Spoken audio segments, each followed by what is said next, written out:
마태복음 21장 12절 13절 말씀 제가 봉독해 드리겠습니다.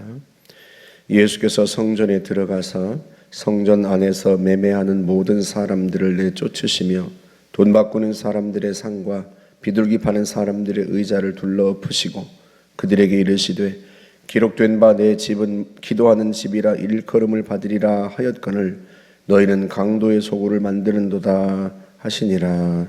아멘. 예수님께서 예루살렘 성에 들어가셔서 제일 먼저 하신 일은 성전에서 장사하는 사람들을 내쫓으신 일이었습니다.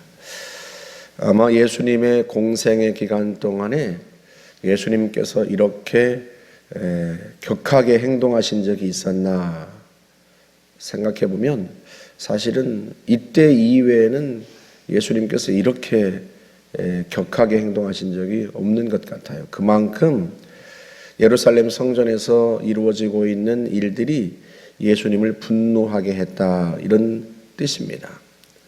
성전에서, 정확하게는 예루살렘 성전에서 이방인의 뜰이라고 하는 곳에서 이루어진 일인데요, 성전 마당이라고도 하는데, 멀리에서 예루살렘에 순례하러 오는 순례객들이나 제사 드리러 오는 사람들을 위해서 이방인의 뜰이라는 곳에서 비둘기도 팔고 또 양도 팔고 그랬습니다. 게다가 성전에서 드리는 헌금은 그 당시에 쓰던 로마 동전이 아니라 아무것도 새겨져 있지 않은 동전으로 환전하게 했어요. 로마 황제의 얼굴이 새겨진 동전은 우상이라 해서 헌금으로 받지 않고, 그래서 성전 안에서만 쓸 수 있는 돈으로 환전을 했습니다. 그러니까 사실은 어찌 보면 순례객들을 위한 불가피한 조처다, 이렇게 생각할 수도 있는데, 그런데 왜 예수님이 격분하셨는가? 본래 이 성전에서 매매하던 이 일들은 성전에서 이루어진 일이 아니고요, 예루살렘 성 옆에 있는 감람산이라는 곳에서 이루어졌던 일들입니다. 그곳에서 예루살렘 성으로 들어가기 전에 예배하는 사람들이 재물을 사거나 돈을 환전해서 갔는데, 예수님 당시 가야바가 대제사장으로 있던, 안나스와 가야바가 대제사장으로 있던 이때에 이 대제사장들이 이 매매 시장에서 이루어지는 얻는 이익을 탐내서 이 시장을 성전 안으로 끌어들인 거예요. 그리고 성전 안에서 파는, 이 이방인의 뜰에서 파는 양이나 그리고 비둘기만을 정결한 짐승으로 인정하고 받은 거죠. 다른 데서 가져온 짐승들은 받지 않는 거예요, 제물로. 그러다 보니까 사람들이, 순례객들이 와서 하나님 앞에 제사하려고 이 제물을 사는데, 온전한 제물이 아니라 그 중에는 다리 저는 거, 병든 거, 그런 제물도 있었단 말이죠. 그럼 제물을 하나님께 드리면 안 되는 거죠. 그런데도요, 이익에 눈이 멀어서 병든 재물, 이런 것들을, 짐승들을 팔고 그것만, 그러니까 성전 안에서만, 이방인의 뜰에서만 판매되는, 매매되는 이 짐승들만을 거룩하다고 제사장이 받은 거죠. 그러니까 철저하게 하나님께 드리는, 하나님께 바쳐지는 제물이어야 하는데, 이걸 통해서 이익을 보려는 사람들이, 그것도 제사장들이 그런 짓을 하니까요, 예수님께서 그걸 아시고 분노하셔서 비둘기 파는 사람들, 또 양을 파는 사람들을 내쫓으시고 채찍을 만들어서, 마가복음이나 다른 데 보면 채찍을 휘둘러서 짐승들을 내쫓으시고, 그리고 돈 바꾸는 환전하는 사람들의 상을 둘러 엎으십니다. 그리고 하신 말씀이 내 집은 만민이 기도하는 집이라 일컬음을 받아야 하는데 너희는 강도의 소굴을 만들었다, 그렇게 말씀을 하십니다. 내 집은 기도하는 집이다. 이 말씀이 이사야서 56장 7절에 나오는 말씀인데요. 이사야 선지자를 통해서 주님께서 이렇게 말씀하세요. 내가 곧 그들을 내 집에서 기쁘게 할 것이다. 내가 그들을 나의 성산으로 인도하여 기도하는 내 집에서 그들을 기쁘게 할 것이며. 그러니까 하나님께서 이사야를 통해서 자신의 집 성전을 뭐라고 표현해요? 기도하는 내 집에서. 그렇게 표현합니다.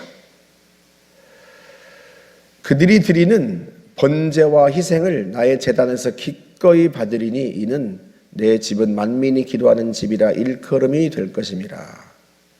두 번이나 반복해서 성전을 기도하는 내 집, 만민이 기도하는 집, 내 집은 만민이 기도하는 집, 이렇게 말씀하세요.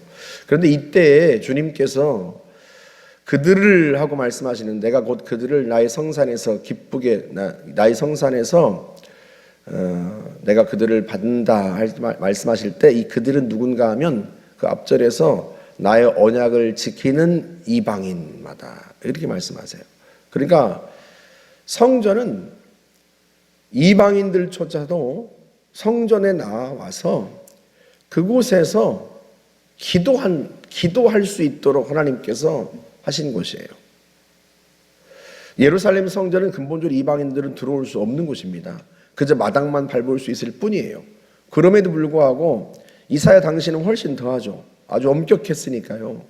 그런데 그때조차도 하나님께서 이사야 선지자를 통해서 성전은 이방인들이 나와서 기도하는 집이다.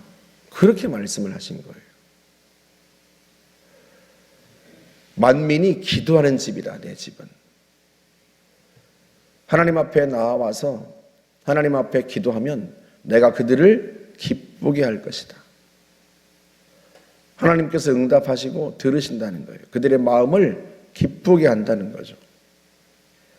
그만큼 하나님은 기도하는 사람들을 기뻐하셨고 이방인조차도 그들이 나와서 기도하는 내 집에서 내가 그들을 기쁘게 할 것이다 말할 만큼 이방인조차도 하나님 앞에 나와서 기도하면 하나님께서 기쁘게 받으신다는 거예요. 예배하는 집이다 말씀하지 않고 기도하는 집이다 하고 말씀합니다.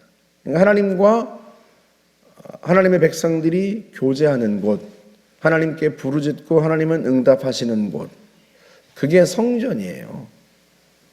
다른 어떤 인간적인 이익을 얻는 장소가 아닙니다. 이곳은 철저하게 하나님 앞에 부르짖는 곳이고 하나님이 주의 백성들을 사랑하셔서 응답하셔서 그들의 마음을 기쁘게 하는 곳이에요. 그게 성전입니다. 주님은 그걸 기대하신 거예요. 여러분 뒤집어 말하면 이곳에서 기도가 이루어지지 않는다면, 기도하는 사람들이 이곳에 없다면 그것처럼 주님을 슬프게 하는 일이 없는 거죠. 왜? 주님께서는요, 기도하는 내 집, 만민이 기도하는 집, 자신의 집이 기도하는 곳으로 불려지길 기뻐하셨고 그걸 말씀하셨기 때문이에요. 그래서 성전은 우리가 예배하는 곳으로 알고 있습니다만 하나님은 제일 먼저 불려지길 원했던 명칭은 기도하는 집이다 하는 거죠. 그래서요, 교회가 본래의 모습, 본래의 본질, 그것을 회복하기 원한다면 기도부터 이곳에서 이루어져야 합니다. 성전에서 다른 어떤 행위들이 우선되어서는 결단코 안 되는 거죠. 그건 예수님을 분노하게 하는 일입니다. 97년도에 제가 전도사로 사역하던 곳에서 그때가 이제 IMF가 터지고 97년, 98년, 99년 이때 교회에서 참 희한한 일들이 일어났어요. 제가 섬기던 교회뿐만 아니라 한국교회 많은 교회들에서 이 다단계가 들어와서 교회에서 성도들을 상대로 다단계를 하고 다단계의 성도들을 끌어들이려고 모임을 하고 그랬습니다. 사실 그때 한국 교회가 그런 일이 없었어요. 그 전까지 거의. 그러니까 이게 도대체 무슨 일인가 하고 한동안 지켜보기도 했는데요. 담임 목사님도 그렇고 부목사님들도 이게 도대체 뭔가 이렇게 지켜보고만 있었어요. 제가 아무리 생각해도 이건 아니다 싶은 거죠. 그래서 다단계를 하던 성도들을 불러다가 교회에서 절대 하지 마라. 밖에서 하는 거야 내가 뭐라 할 수 없지만 교회에서 성도들에게 다단계를 하고 성도들을 끌어들이고 그걸 위한 모임을 하고 이건 용납할 수 없다. 그러니 그만두라. 사실 이제 그것 때문에 이제 그 성도들이 이제 뭐 제 목사 안수를 반대하고 뭐 이런 일이 벌어졌습니다만 교회 안에서 돈을 벌기 위한 행위를 한다든가 하는 것들이요 주님이 절대 기뻐하시는 일이 아니에요. 그런 일들은 하면 안 됩니다. 우리가 때로 바자회도 하고 뭐 떡국떡도 팔고 합니다만 그 선교를 위한 기금 마련을 위해서 하는 일이긴 합니다만 개인적인 이익을 위해서 어떤 매매 행위들이 이루어지고 하는 것은 절대 그게 좋지 않아요. 그래서 제가 보험을 하는 분들에게도 보험하는 우리 집사님, 권사님들에게도 제가 말씀을 드린 적이 있어요. 교회 안에서 성도들을 상대로 하지 마라. 성도들에게 부담을, 재정적인, 금전적인 부담을 주면 안 된다. 밖에서야 하는 거야 뭐라 할 수 없고 또 성도 중에 누군가가 문의를 해와서 뭐 보험을 판매할 수도 있지만 친해졌다고 해서 친밀해졌다고 해서 누군가에게 접근해서 보험을 건면하고 보험을 들게 하고 그런 일을 하지 마라. 성도의 관계는 글자 그대로 교우의 관계, 신앙의 벗이지 성도들을 대상으로 해서 금전적인 이익을 취하려는 생각 자체를 하면 안 된다. 물론 우리 교회에 많은 여러 직업군들이 있어서 그분들에게 도움을 청할 수는 있죠. 내가 필요한 것을 문의할 수도 있고 도움을 청할 수도 있지만 거꾸로 나의 금전적 이익을 위해서 내가 누군가에게 접근해서 그렇게 하는 것은 곤란합니다. 주님의 집은 기도하는 집이고 주님과의 교제가 이루어지는 집이고 주께서 은혜를 베푸시는 곳이지 교회를 통해서 내 이익을 취하려고 하면 안 되는 거죠. 여러분 주님이 이 제사장들과 또 이 상인들에게 분노하셨다는 것을 우리가 기억할 필요가 있어요. 우리가 이곳에 나아올 때 항상 내 머릿속에 내가 하나님께 온전한 예배를 드리고 내가 하나님 앞에 기도를 올려드리고 내가 하나님 앞에 은혜를 입는다는 생각으로 와야지 내 머릿속에 그 생각 이외에 다른 생각이 들어가 있으면 안 돼요. 저와 여러분들이 평생 주님의 나라에 가는 순간까지 교회에 올 때 내가 하나님의 은혜를 입으리라 하고 오셔야 돼요. 나의 기도를 하나님이 들으신다. 그 믿음을 가지고 와서 주께 예배하고 기도해야 합니다. 전에 섬기던 교회에서도요. 국회의원이 와가지고 한번 인사할 수 있느냐고 하는데요. 담임 목사님이 목회자들을 교육자들 불러가지고 어떻게 하면 좋겠느냐 그래서 제가 안 된다고 그랬어요. 교회를 자기 이익 추구의 수단으로 삼으면 안 된다. 그가 민주당이든 뭐 한나라당이든 어떤 당이든 안 된다. 교회 밖에 길거리에서 뭐 예배드리러 나가는 성도들을 상대로 인사하는 거야 뭐라고 안 하지만 예배당에 들어와서 인사하는 건 안 된다. 제가 예배당에서 교회에서 정치 이야기를 성도들이 하지 말라는 것도 마찬가지입니다. 정치는 철저하게 인간의 이익 집단입니다. 그건 하나님과 아무 상관이 없어요. 진보든 보수든 하나님과 아무 상관이 없습니다. 하나님은 어느 당파에 매이지도 않으시고 하나님은 진보나 보수에 매이지도 않으세요. 하나님은 어느 쪽도 지지하지 않으십니다. 인간은 근본적으로 부패해서요. 인간의 모든 제도는 악을 품고 있어요.